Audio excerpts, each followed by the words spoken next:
Эсенсизби? Бүгүн биз маанилүү маек көрсөтүүбүзгө 40 жылдан ашуун мамлекеттик башкарда үзүрлүү иштеп, өлкөнүн экономикасына салым кошкон экономист Айтбай Надырбековду конокко чакырганбыз. Арыбаңыз, кош келипсиз. Рахмат. Айтбай мырза, мына эл үчүн кызмат кылам деп жогорку кеңешке депутатка талапкерлигиңизди коюпсуз. Сизди ушул жагдайга, ушул жолго чыгарган кандай бир жагдай болду?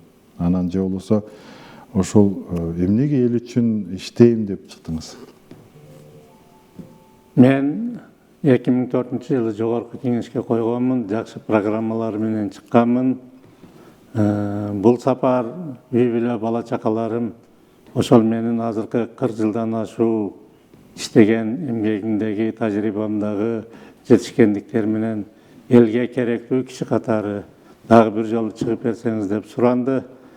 Менин ошо мурдакы талдап көрсөм, мурдакы депутатка койгон программалардын ичинен жалпы Кыргызстан элиге иш жүзүнө ашкан жагдайларды көрүп, дагы да болсо элдин турмуш шартын жакшыртууга, жакшынакай мыйзамдарды жаратууга билимим, тажрыйбам жетерине ишенип, атайын бел байлап чыктым. Рахмат. Мына азырда жолугушуудан келипсиз. Жолугушуулар жакшы өтүп атабы? Жолугушуулар аябай жакшы, кызыктуу болуп атат, өтө сонун. Бул сапар биз мамлекеттин түзүп берген жакшы шарты менен бардык аймактагы талапкерлер менен бирге жолугушууларга бардык. Ошол жерде көйгөйлүү маселелердин бардыгы бул бирдей экенин сездим. Жана ошолорду чечүүгө дагы көз карашым боюнча өзүмдүн тажрыйбам жетерини билдим. Анан жолугушуулар мага аябай жакты. Жолугушууларда эл көбүнчө кайсыл көйгөйлөрдү айтып атат? Анан мындайча сурайынчы, сизди ушул кайсыл маселе ушул аймактагы, округдагы түн уйкуңузду бузган маселе бар деп эсептейсиз? Баткен областы боюнча мен экономист катары көбүнчө экономист, аудит адистиги боюнча иштегенде мамлекеттик көп тармактуу министрликтерде, ар кайсы тармактарда согушка байланышкан маселелерде туура чечимдерди кабыл алуу жагынан алып караганда биздин Баткендин өнүгүү фондунун иш жүзүнө аткарган иши толук канааттандырарлык болбогону мени тынчсыздандырды.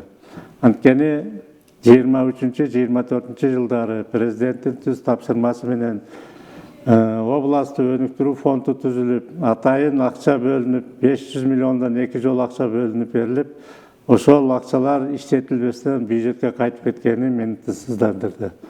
Анын иш жүзүгө ашпай калганын негизги себептери болуп, ошол жасала турган иштерде документтештирүү, мындайча айтканда долбоорду түзүү, анын сметасыны түзүү, аны тендерден өткөрүү жагдайындагы документтик иштер жүргүзүлбөгөндүктөн бул акчалар иштетилбей калды.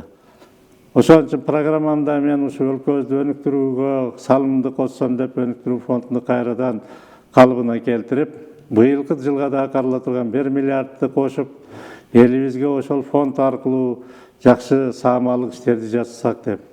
Эгерде фонд түзүлүп калса, мен өзүм ошол фонддун ичинден адистештирилген топту түзүү менен бирге, тиешелүү министрликтер менен биргеликте алгылыктуу иштерди жүргүзүүдө биргелешкен долбоорлорду, сметаларды жана тендерлерди өткөрүп, андан кийин ошо түшкөн акча каражаты менен жеңил, оңой, олтоң, бирок элибизге жакшы шартты түзүп берсек болор эле. Бул экономикабыздын өсүшүнө, элдин турмушунун жакшырылышына жана миграцияга кеткен агайыны карындаштарыбызды иш менен камсыз кылып берүүгө шарт түзүлөт эле.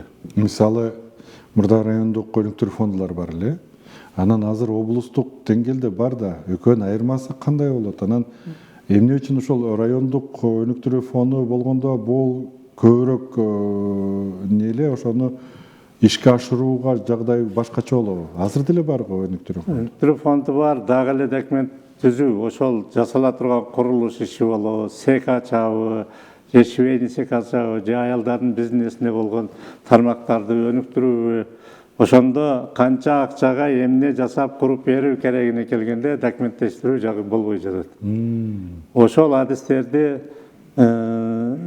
топтогон топ аркылуу муну эми райондун администрациясында же болбосо айыл өкмөтүндө эмес, ошону фонддун өзүнүн ичинде адистештирилген топ кылсак бул жеңил болмок. Анткени айылдын өкмөтү министрлик деңгээлде сүйлөшүп область турганда бул дал келбей калат экен. Бул мисалы көбүнчө фандрейзинг керек экен да адамдарга. Же болбосо кантип ошол арызды эле жазып, арыз эле мезгилинде калып кетти да толтура арыздар, заявка мезгилинде. Жок, өзүнөн алып караганда бул окутуш керек. райондордо эмне куруу керек, алдын ала суроо жооп болот.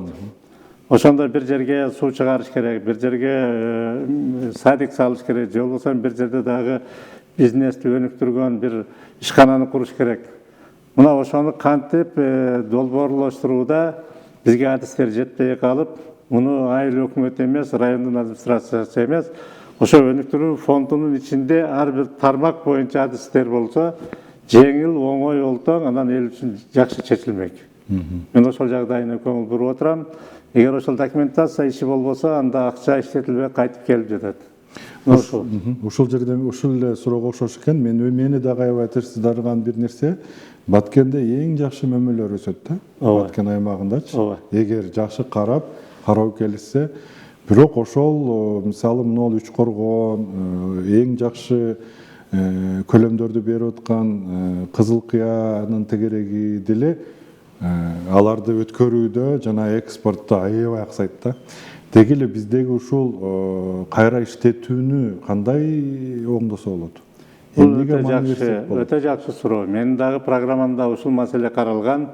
Анткени көп жыл элибиз дыйканчылыкты иштетүүдө башкага караганда багбанчылык бул жеңил, жакшы жолго коюлган. Ошондуктан азыркы күндө бардыгы өзүнүн мөмө жемиштерибиз жакшы түшүмүнү берип жаткан учур. Ошону кайра иштетүү ишканаларын куруу менин программамда. Кайра иштетүү ишканасына жоопкерчиликти дагы берүү керек. Алар ошо дыйкандардан сапаттуу, жакшы өндүрүлгөн мөмө жемишти алыш үчүн аларга агротехникалык жардамын көрсөтүш керек. То есть дарылап, жетиштерин бөлүп берип, билим. Анан ошонун негизинде бизде эрте бышкан эгиндерге өзүнчө мөмө жемиштерди сактоочу жайларды курушубуз керек. Логистикалык аянтчаларды курушубуз керек. Дүйнөлүк стандартка продукциябызды жөнөтүү максатында кайра иштетүүнү жүргүзүүчүбүз керек. Мына ошондо кайра иштетүү дагы биздин Кыргызстаныбыздын экономикасынын өсүшүнө шарт түзүлмөк, элибиз сапаттуу продукцияны тапшырууга жакшы шарт түзүлмөк.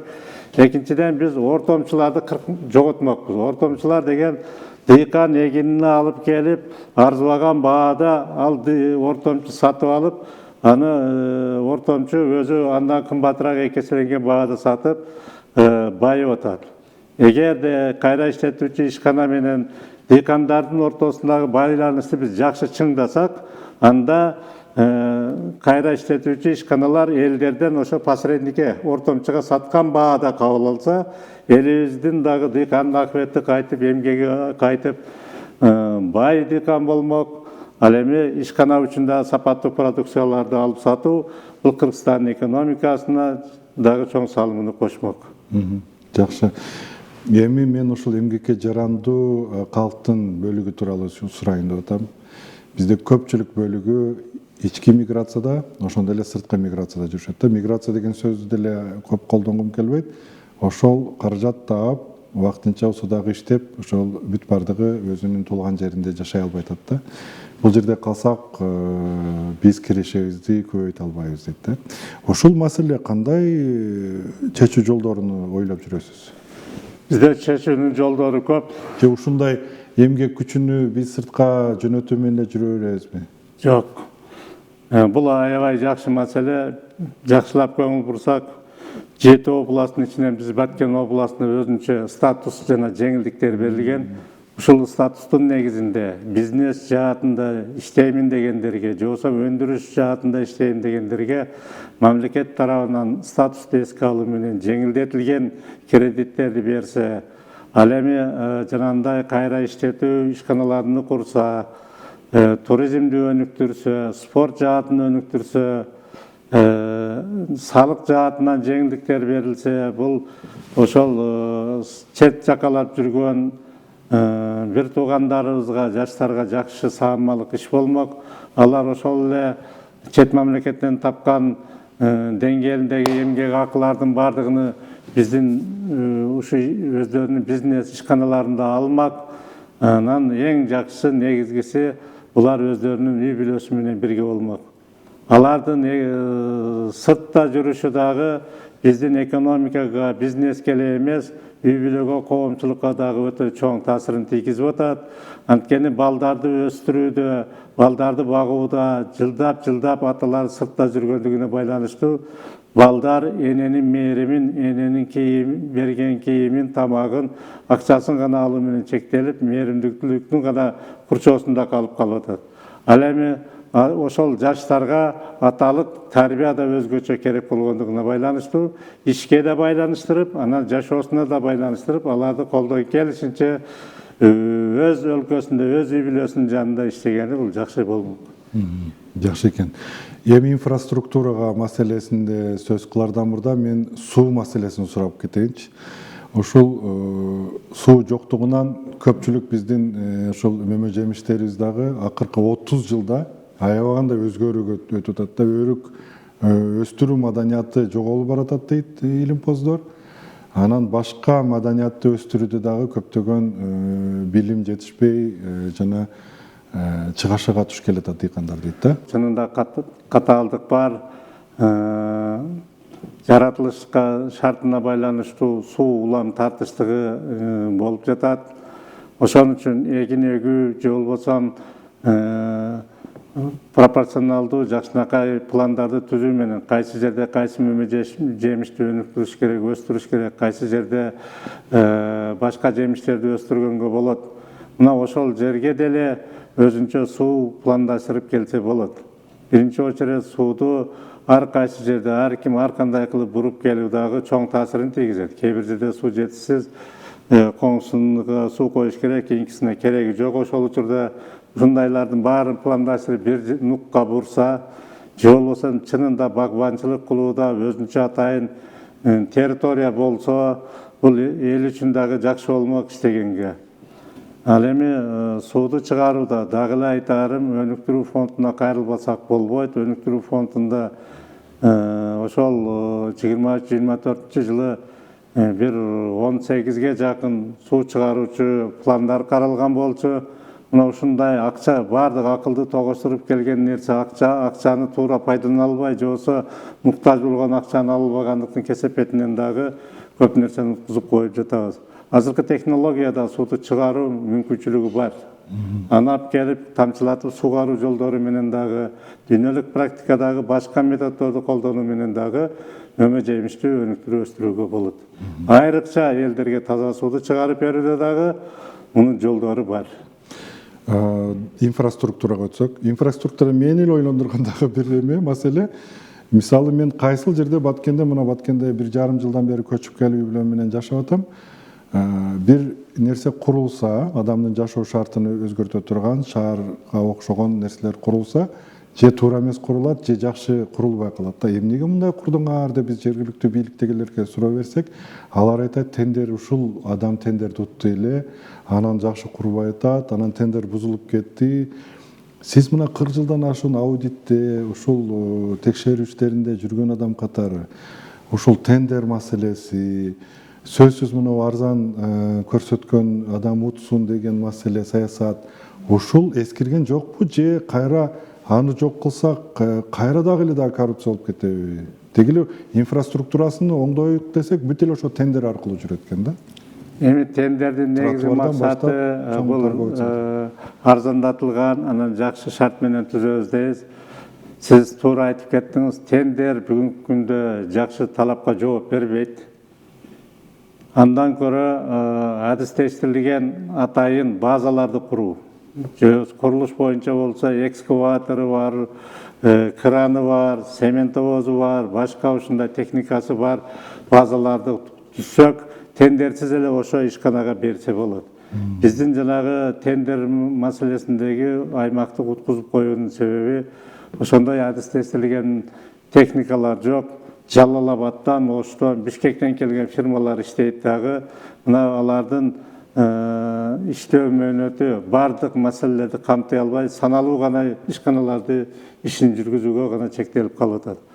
Ошондуктан ушул жагдайларды дагы эске алып, областыбызда ошо жол куруудагы, курулуш куруудагы, өнөр айыл чарбасындагы иштерде дагы тиешелүү адистештирилген, автоматташтырылган техникалары бар базаларды түзүү, бул жанагы айткан тендерди жоготууга дагы чоң шарт түзүп бермек. Экинчиден, ишти түз жүргүзүүгө дагы жол ачып бермекчи болду. Жакшы, маселени талкууладык. Үй бүлө маселеси. Деги эле үй бүлө эмес, ушул аялдардын маселеси тууралуу сөз кылайын деп турам. Ушул аялдардын иштеши албетте үй бүлөнүн жакшы бюджетине дагы салым болот. Анан өз алдынча иштейин десе, ал бала чакасын бала бакчаларга бериш керек. Жана дагы бир жакшы шарттар керек болот. Ушул маселесинде кандай ой пикирдесиз? Бизде кайсыл жерге барсаң бала бакчага тааныш издеген адам, же болбосо 40-тан 50-дөн балдар керебеттерде жатканын көрөсүң. Айрыкча башталгыч класстарда ызычуу, дайыма мектеп жетишсиз, канча курулуп атат, ошондой болсо да жетишпейт. Ушунан көрөм да, мисалы аялдардын ишке чыга албай атканын, үйгө шашып атканын, жана үйдө олтурганчы. Аялдардын арасында аябай жигердүү жана креативдүү адамдар аябай көп да. Жакшы суроо. Бардыгыбыздын көйгөйлүү сурообуз ушул. Жана дагы айтып өттүм, энелер балдарды багуу, тарбиялоо, өстүрүү, тамактандыруу бардыгы мойнуна жүктөлүп, кыйынчылык абалга туш келип калып атат. Ишсиздиктин, жумуссуздуктун жоктугу, жумуш жоктугу, көпчүлүк адамдардын миграцияга агылып, чет жакалардан эмгек табуу үчүн кетип калуусу дагы аялдарга чоң түйшүктү жаратып коюп атат. Менин программамда ушул аялдар үчүн жанагы балдарга керектүү нерселерди, аянтчаларды, эс алуу парктарын, балдарды ойноткон, андан сырткары медицина жаатында, тарбия берүүдө дагы программаларым бар.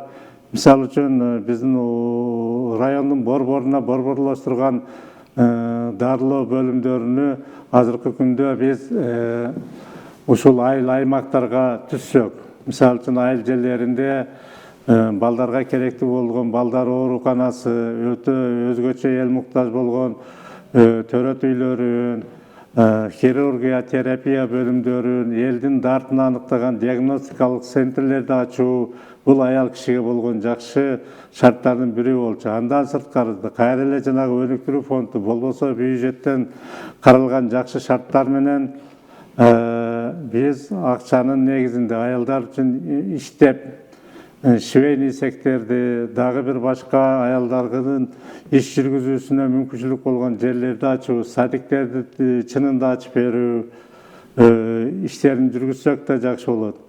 Дагы айтарым, балдарды тарбиялоодо дагы бизге ошол садик жааты жетишсиз.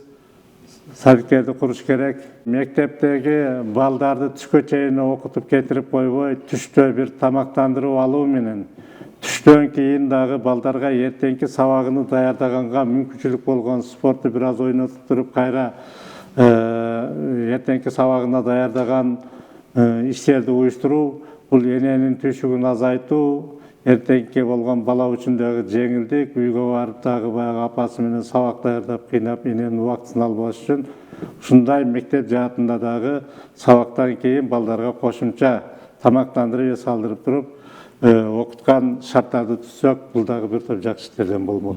Рахмат. Анда акыркы суроого өтсөк, мына азыр сиздиге Баткен элинин назары түшүп турган мезгил. Электоратыңызга мисалы кыскача бир абзац, бир сүйлөм менен кайрылып кеттиңиз дегенде эмнени айтат элеңиз? Сыймыктуу, сыйынган жеримдин, сыйлаган элимдин бакубаттуулугу үчүн деген темада бардык ушу Кыргызстан азыр өнүгүп келе жаткан мамлекет катары өнүгүү жолунда бул ачык, таза, адилеттүү шайлоого татыктуу болгон мамлекетимди таза сактап, шайлоого акчага, курубадага ачуу кыйкырыкка берилбей мыкты шайлоодо өткөрсөк сонун болот эле. Ар бир элибиздин мамлекеттин өнүгүшүнө кошкон салымы бул анын шайлоого толук келип татыктуу шайлап берүүсү. Мына ошону айтаар элем. Рахмат сизге. Урматтуу көрөрман, биздин бүгүнкү маселе көрсөтүүсүндө 40 жылдан ашуун мамлекеттик башкарууда үзүрүлүү иштеп, өлкөнүн экономикасына салым кошкон инсан Айтбай Надырбеков болду. Айтбай Надырбеков Жогорку Кеңешке депутатка талапкерлердин бири, 2 округдан. Шайлоо бюллетендеги номер 14. Бирок көрөрман, сиз өзүңүз жыйынтык чыгарасыз, кимге добуш бересиз? Сиз албетте өзүңүз чечим чыгарыңыз жана эң башкысы добуш берүүгө катышыңыз жана сөзсүз түрдө бет кап кийип өзүңүздүн абалыңызды, ден соолугуңузга жакшы кам көрүңүз деп сунуштап кетебиз. Айтбай мырза, сизге чоң рахмат атайын келип маек курганыңыз үчүн.